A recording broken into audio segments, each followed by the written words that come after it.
पूज्याय राघवेन्द्राय सत्यधर्मरताय च भजतां कल्पवृक्षाय नमतां कामधेनवे नमतां कामधेनवे। యతికుల విరాట్ అనుష్ఠాన సామ్రాట్ శ్రీ శ్రీ శ్రీ యతికుల సాంద్ర శ్రీ రాఘవేంద్ర స్వామి వారి సంక్షిప్త చరిత్ర. గురుకుల యతివరేణ్య శ్రీ రాఘవేంద్ర పూర్వాశ్రమ నామధేయం వెంకటనాథుడు. తల్లిదండ్రులకు వెంకటేశ్వరుని అనుగ్రహం కలిగిన సంతానం గనక వారికి వెంకటనాథుడని చెప్పి బాల్యంలో పేరు పెట్టారు. తల్లిదండ్రులు తిమ్మన్న పట్టు గోపమ్మలు. వరపుత్రుడైన వెంకటనాథుని చూసి తండ్రి చాలా పరవశించాడు. ఆ వెంకటేశ్వర స్వామి కరుణ వల్ల పుట్టాడు కనుక ఆయన పేరే నామకరణం చేశారు. ఆయన చిన్నతనంలో గురు రాజాచార్యుల వద్ద విద్యాభ్యాసంతో పాటు చక్కని వీణాగానం కూడా అభ్యసించారు.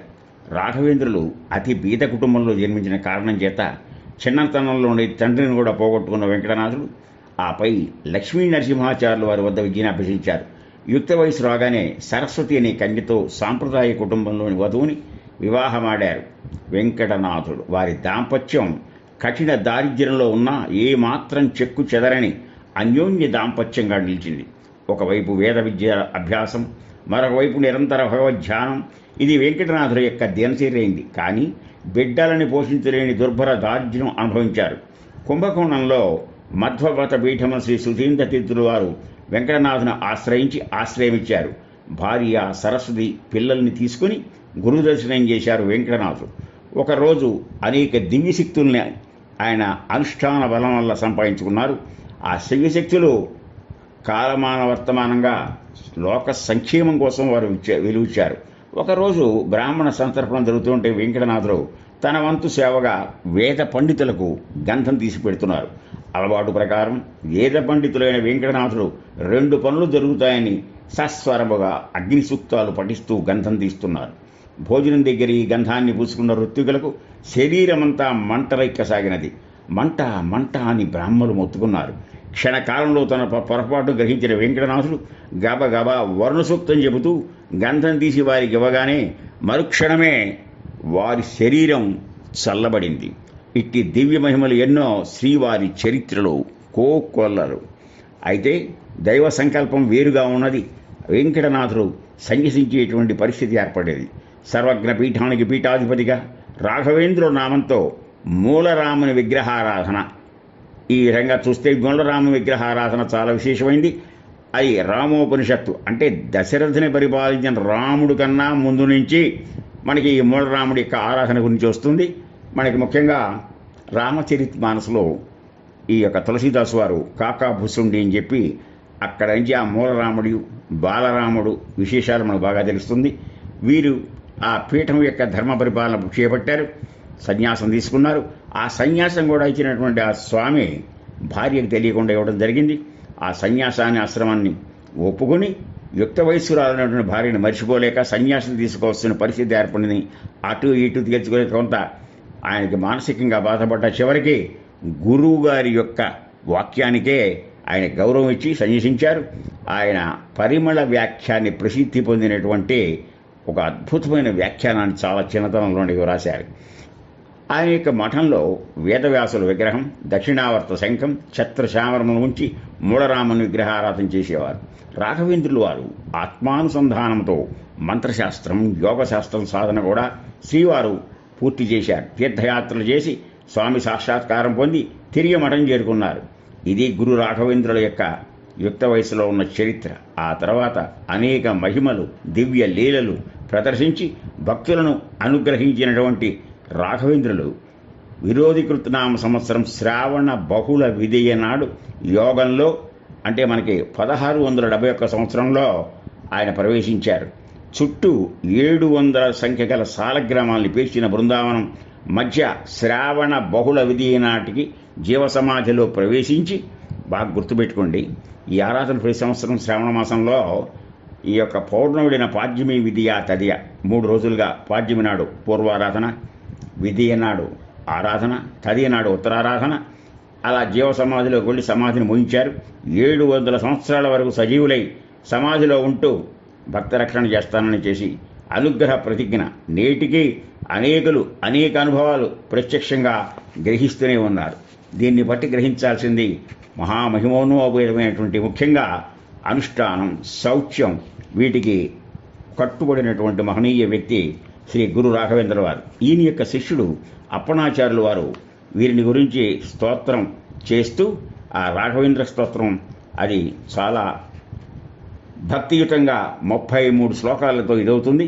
మొట్టమొదట శ్రీ పూర్ణబోధ గురు తీర్థపయోబ్ధిపారాం కామారిమాక్ష విషమాక్ష శిరస్పృశంతి పూర్వోత్తరామిత తరంగ చెరుత్సహంస దేవాళి సేవిత పరంఘ్రిపయోజలగ్న జీవేశ భేద గుణపూర్తి జగత్సు సత్వ నీచోక్షభావముఖ వక్రగణై సమేత దుర్వాజ్యజావదిగిలైర్గురు రాఘవేంద్ర వాగ్దేవత సరిదమం విమలోగరోతు.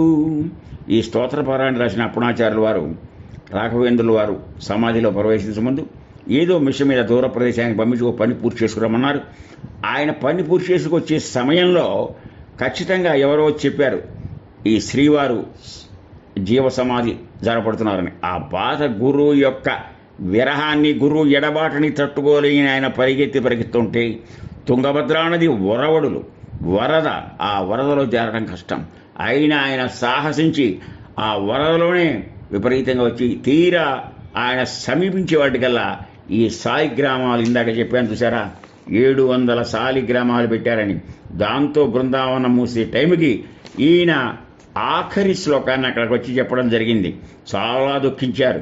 నేను చెప్పినటువంటి ఈ స్తోత్రమే కనుక సత్యమైతే నా నుంచి నా గురువు ఎడబాటు చంద్రని అంటే చెప్తే ఆయన అనేక మహిమలవి చెప్తూ ఈ యొక్క రాఘవేంద్ర స్తోత్రం చదివిన వాళ్ళకి రాజచోర మహావ్యాఘ్ర సర్ప నక్రాది పీడనం నిజాయతేస్య స్తోత్రస్య ప్రభవాన్నాత్ర సంశయ. ఎలాంటి సంశయం అక్కర్లేదు. రాజుల వల్ల కానీ, చోరుల వల్ల కానీ, పెద్ద పుల్ల నుంచి కానీ, సర్పాల నుంచి కానీ ఎలాంటి ఇబ్బందులు జరగవు.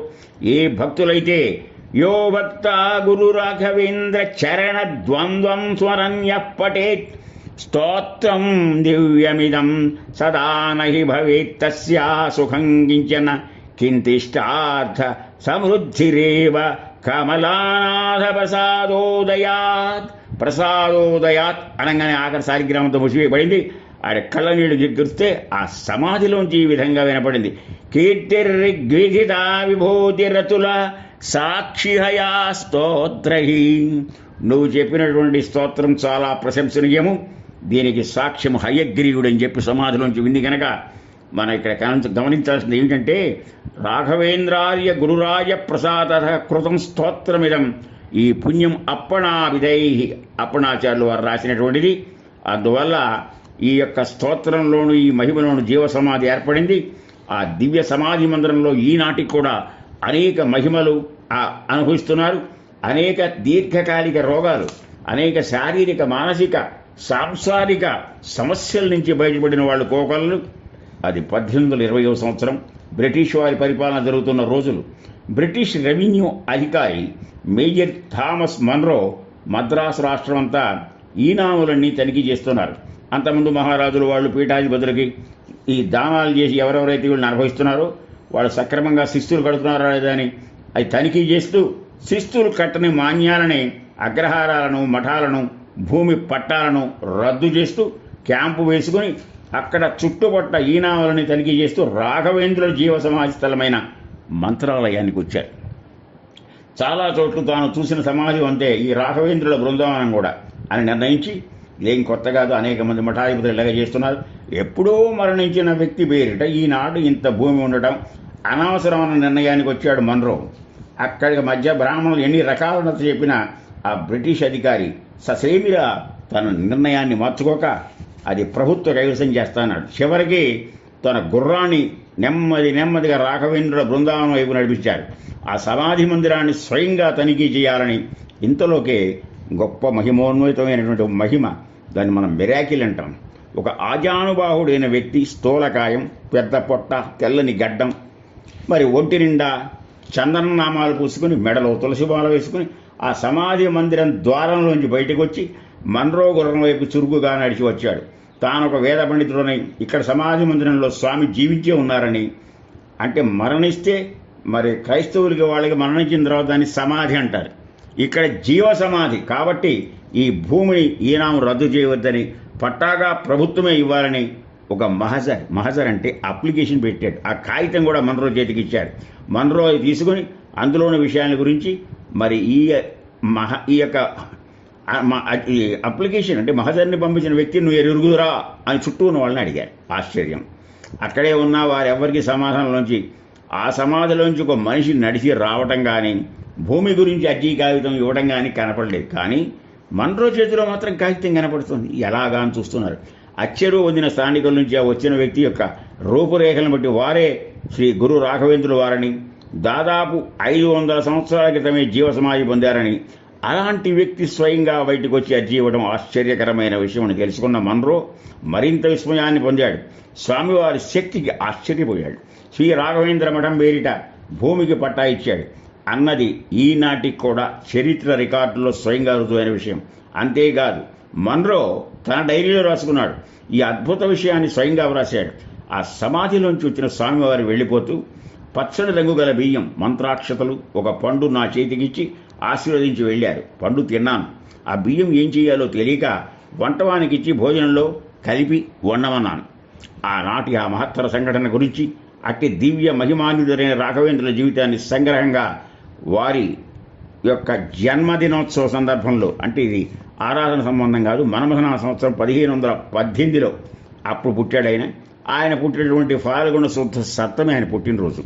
మరి ఈ యొక్క ఆరాధనేమో ఈ యొక్క శ్రావణ బహుళ విధియ అనుకోండి. ఇలాంటి మహనీయుని యొక్క చరిత్ర, ఆయన అనుష్ఠాన నిష్ఠ, ఆయనకున్నటువంటి సమాజ సేవ, భక్తి తత్పరత, ఆయన రాసిన గ్రంథాలు ఇవన్నీ ఎంతగానో ఆకర్షణ అవుతుంది.